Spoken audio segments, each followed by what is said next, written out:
So if you hear rice burger, of course you're going to need some rice. So 3 cups into a strainer bowl, and let's watch this boy out. Now fill up with water, give him a whiskety bips. Why use a whisk and not your hands? So you can gently wash the rice and not break up any of your lovely ricey bitties. Then drain out the water again and do this about 3 times until it runs halfway clear. Now once you feel like that water's running clear enough, let's take out the last bit of that water, and then we're going to pop him into our donabe.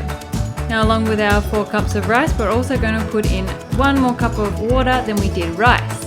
If you're going to cook in the donabe, if you're going to cook it like this, bring it to the boil, 5 minutes on low, and then just leave it covered for 20 minutes and you'll have perfectly cooked rice.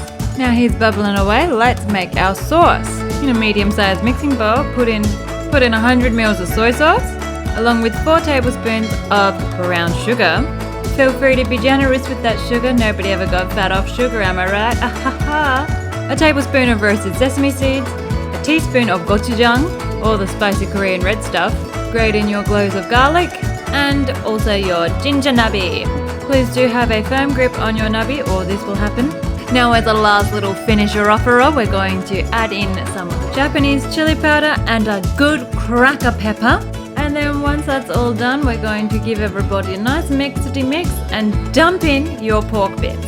Then putting on your food safety gloves, we're going to mixity mix and get everybody nice and marinated. Quickly pop him off to the side because we forgot about our lettuce. So just pull off some lettuce leaves and that's it. Prep done. Let's move over to the flame, ladies and gentlemen. So we're going to start by cooking off our meat. So give everybody a nice mix. Make sure that all of that sauce is getting in the pan. And then just cook this whole mess up until nice brown, sticky and beautiful smelling. Done. Alrighty, so your rice is ready. So let's pop that back over here. Fluff him up. Making sure that your rice puddle is nice and wet so it doesn't get all sticky. Now pop your rice into a small silicone mold, or if you don't have one of those, a ramekin or anything like that is fine. Just something that will give you a nice round shape. Now we're going to quickly firm these up in the pan. So, sliding back over to the fry pan, pour in half a tablespoon of sesame oil. Make sure the entire pan is covered in that lovely oily bitties. Now once everybody's warmed up, gently place your rice buns into the pan and cook off until golden. You want to make sure that they're nice and golden on both sides, so flippity boys. And make sure you do the second one as well. Lovely tasty brown bitties. Alrighty, now let's plate up.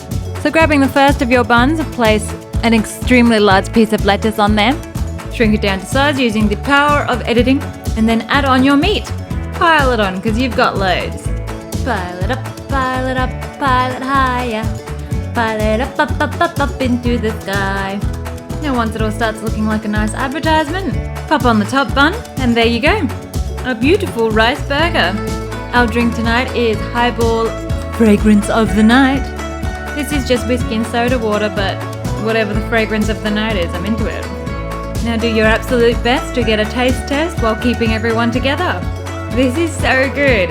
So the sauce that you made here is actually a Japanese BBQ sauce. So it is just packed to the brim with flavour.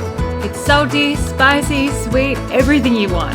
And it matches perfectly with rice. So if you didn't want to make a rice burger like we did today, there is absolutely no harm in just making the meat by itself and having a go. But however you choose to have a go, leave us a comment down below or show us on Instagram what you've made. And maybe wrap this up in butcher's paper so it doesn't fall apart. Now it's my turn. Till next time.